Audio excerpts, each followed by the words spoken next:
You're an absolute gem. Thank you for clicking on my video. I'm Brooke Makenna, but today is going to be something a little bit different and a little bit lighter of a topic on this channel. I know I've been doing a lot of dark cases, and the last personal video I did about myself was kind of a more sad, dark topic, and so today I just want to show you guys the lighter, happier, more silly side of me, and I thought that this would be a great story to start with about why I thought that I was psychic and what I currently think right now, and kind of a little bit of a motivational thing to make it all full circle. But yes, I'm not claiming that I am just the best psychic in the world. I'm not claiming that I have like superpowers or anything like that. This video is very much on a real level with a little bit of magic thrown in there, if that makes sense.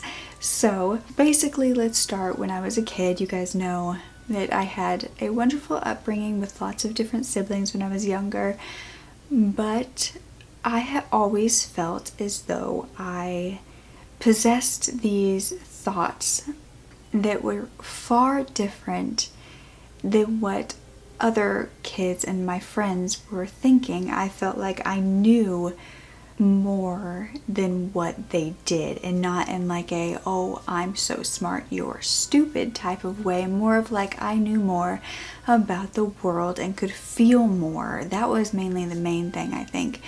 I could feel so much, like so deeply.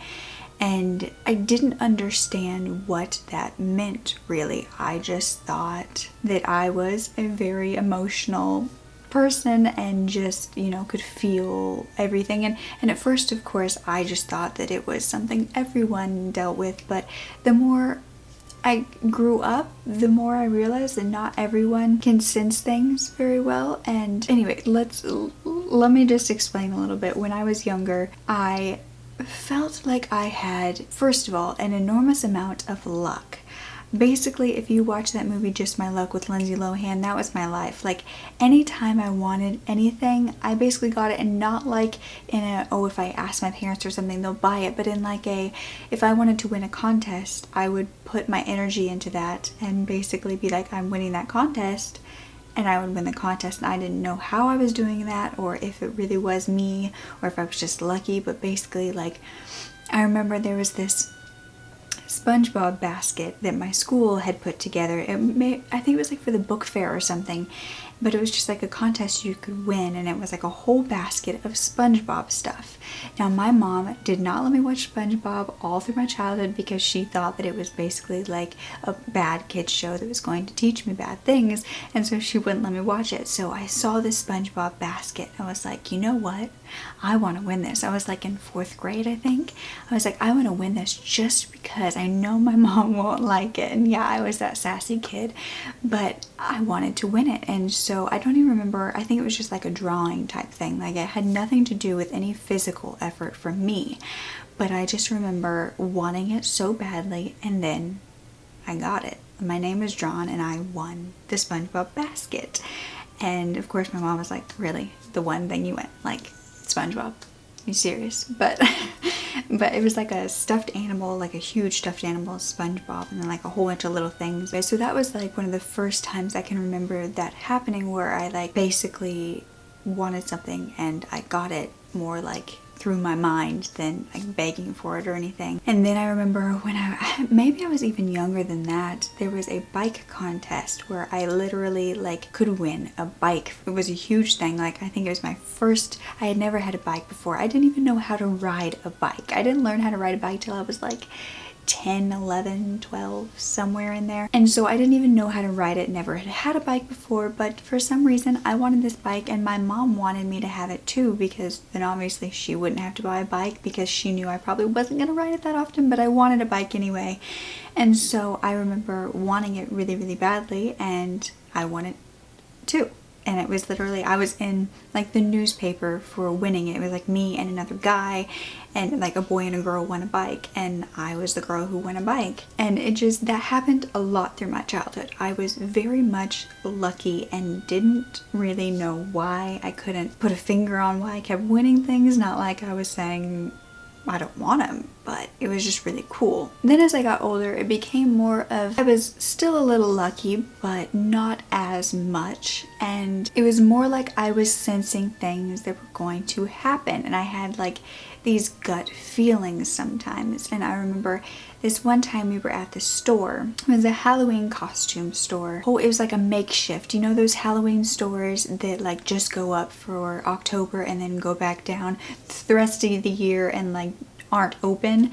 That was kind of what it was. So it was like a makeshift, like they had these black metal walls basically where they could hang the clothes that were just like barely like standing there, you know, not supported by anything else, just kind of standing there in the middle. There was a whole bunch of those with a whole bunch of costumes everywhere. And I remember me, my mom, my dad, and my little sister, we were walking through the store, and I just got this really eerie feeling all of a sudden. And it was a dark, creepy Halloween store, so I think my parents were just kind of like, I mean, it's fine, like there's no need to be scared. But the thing about me is I've always liked kind of the dark, creepier, I mean, I make true crime content, so you guys know I like the darker stuff, and I've never been really afraid of horror movies, stuff like that. So it was very odd to me that I was feeling this way in this Halloween store, which should have been, you know, one of like my happiest places to be. I remember walking down this aisle and seeing my mom, like my mom and my sister, I want to say, were on the other side looking at a costume.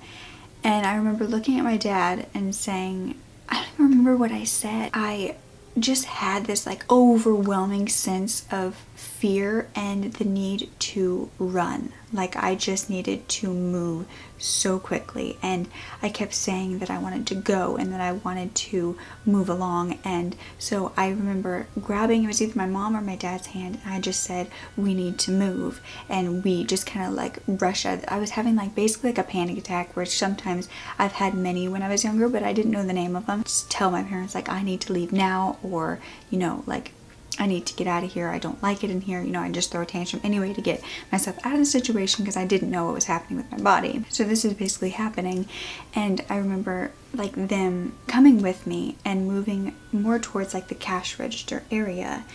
And then the crashing sound began. These makeshift walls all began to just like topple like dominoes, like completely like falling in. And there was customers on the inside, and I remember I heard these screams from these customers, and this old man was like right in front, and he was like all toppled over, like smushed in between the two. There were screams everywhere. These things just kept going down, and of course they weren't like, they were just holding like costumes and stuff, thank God, so nobody really got hurt and everybody got out okay, I believe. It was just the strangest thing because I had felt that feeling of the need to escape, like the need to get out, like I knew that this was going to happen. And even though it wasn't like a life or death situation for anybody, it was like an overwhelming sensation that I felt the need to get out. It was just a Halloween store and nothing horribly awful happened to anybody. I mean, I'm sure that there was a lot of, you know, pain and soreness after that, and I'm not even sure if my parents know that was why I wanted out. It's because I didn't know how to explain it either. I mean, how am I supposed to tell somebody like, we need to get out of here, something's bad in here, you know? And that was the whole point of this video that I wanted to make, is that I felt crazy when I was younger for feeling these things. Then when I was a teenager, there was another instance where I woke up. It was actually my father's birthday, and so we were going to, you know, celebrate his birthday that day, but I woke up with an overwhelming sense of I don't even know how I would describe it, like a grief and almost like a certainty that I wasn't sure what it was about yet. And so I woke up, I kind of sat up in bed, I thought for a moment, and the thought just popped into my head, Dolly has died. Now Dolly was my beautiful dog that I had had since I was like 4 or 5, I think, like since I was really young. She had grown up, she was a puppy, she had grown up with us.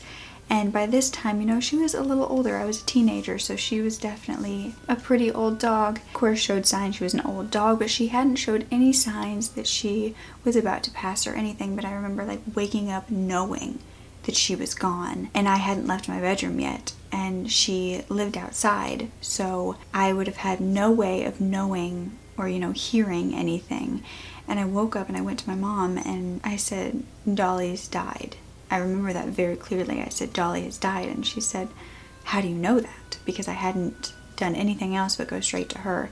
And I said, I don't know, but Dolly has died. And of course I felt bad because it was my dad's birthday, and so I didn't want to make a huge scene, but I knew this. And it's almost like in those books when the main character knows that it's like the end of the world and nobody will believe it, but you don't want to cause a huge scene because you're going to look crazy. That's how I felt. And I looked out the window. We were in our kitchen, and the window was like right through here, eye level through here, and then Dolly was like right outside right there. And I couldn't see her outside because she could go around her little house area and lay on the other side. And so I couldn't see her at all. But I just told my mom, I know she's died. And so I had them go outside, and I kind of followed afterwards. And she had passed away that night in her sleep. We had to deal with that on my dad's birthday, but I couldn't believe, and I didn't understand, and I'm sure that my parents still to this day are like, how in the world did she know that? Like, did you sneak out that night and saw her? Like, what happened? But I knew in my heart, and I don't know why. I don't know if that was a dream that I had, if she was coming through in my dreams, but I really I knew that that was happening. And the next would be when I was about 18, and my best friend, she was actually over in England, I believe, on a trip with her family before her 18th birthday, like for a graduation present. And we were super, super close. And I was just texting her, you know, talking to her, and I've been having these, like, I was texting her, but I've been having these feelings of like something's wrong with her, and not like in the way of, oh, she's not sending me enough emojis, or she's like acting weird towards me. It was just like something's wrong with her. Like, I feel like something in my, like something in her heart is wrong.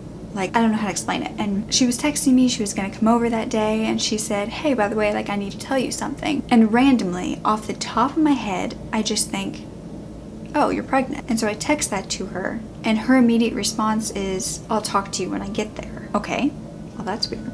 Okay, all right. So I waited for her to get there, I walked outside, and she shows up with the picture in her hand of the sonogram of her baby. I have no idea how I knew that. She had not told me, like, I'm late on my period.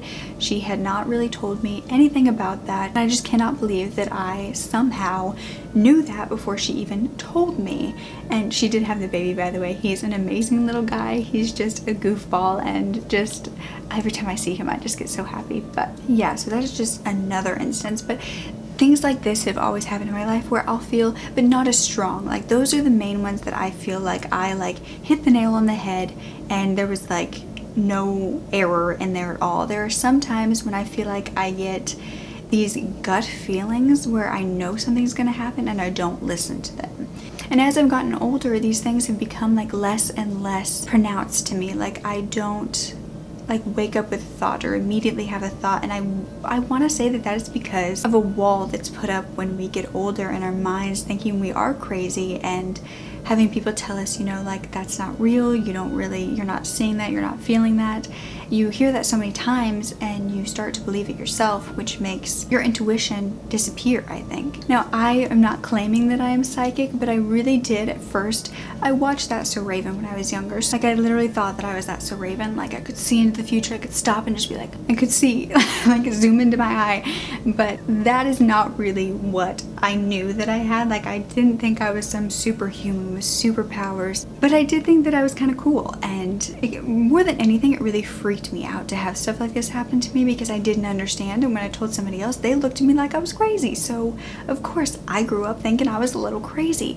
But knowing now more that I've gotten into the power of thought, I really think that it was more manifesting things when it came to the luck part of it. Like, manifestation, the law of attraction had so much to do with it when I was younger, because I didn't have those thoughts like, oh, well, you know, it doesn't matter what I think, like, life is just gonna happen like we do when we're older. I feel like we kind of give up on we have the power to change the world and change our lives as we grow up, but when we're younger, we believe that we can do anything. And so I told myself, you know, I was gonna win those contests because I wanted them and I deserved them, and that's what I got. And that is so hard to do as an adult, but I think that that's so important. And it's so sad that we lose that as we get older. And I hear a lot about like a spiritual ego, which I think is a huge thing that we put a wall up against as we get older as well, and is why I haven't really had those like gut, like instinct feelings of things happening, like when the walls were collapsing, when my dog died, you know, I got those things because I believed in anything and I believed in my gut myself.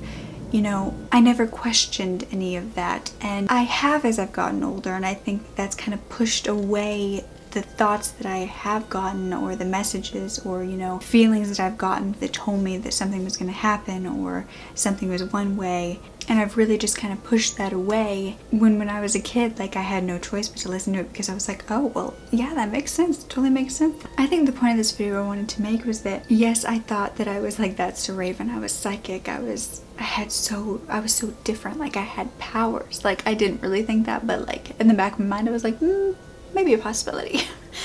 But I think that's the problem, is we have no expectations for ourselves. We're little, we literally just go through life how it is, we see it how it is, and we believe anything we want. And we don't let our minds stop us. Our minds are so incredibly powerful. I think still to this day I could have those feelings. I could, you know, have a great intuition, which was mainly what I think that it was when I was a kid.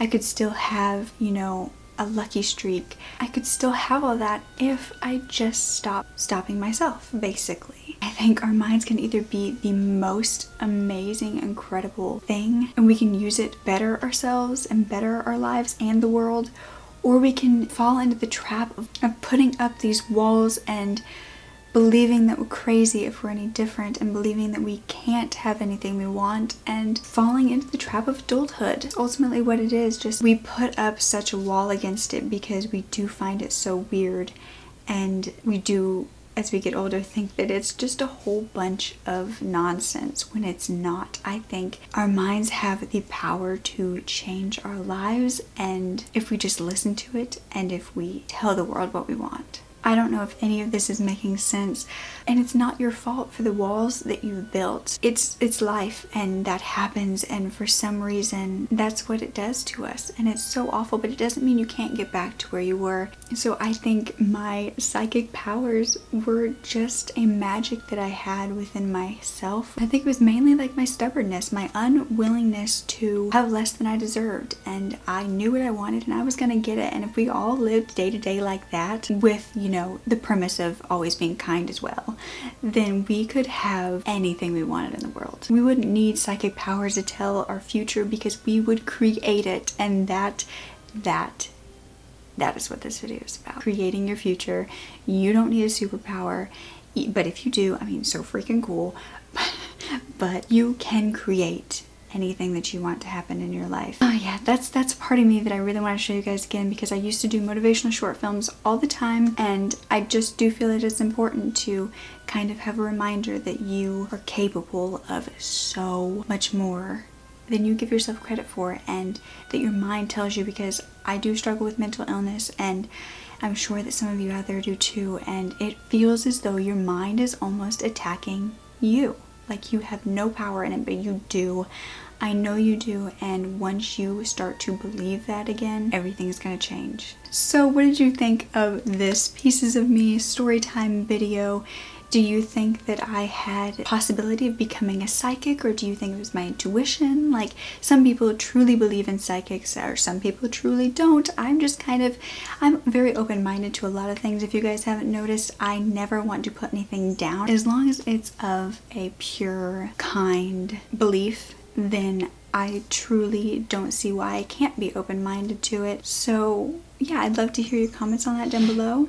I don't think that I was a psychic. I think that I just was intuitive, in tune with myself. It made me feel really cool. So yeah, just call me Raven Baxter, because, you know, I can see the future. I think we all can though, you know, like we can't physically like see what's gonna happen, but if we can envision it, then we can basically make it happen anyway. So yeah, if you guys want to hear more about me, my strange stories, some serious, some silly, just thumbs up this video. Let me know down below. I love sharing stories with you guys and hoping that they will help you or just speak to you on some certain level. I hope you don't think I'm too crazy.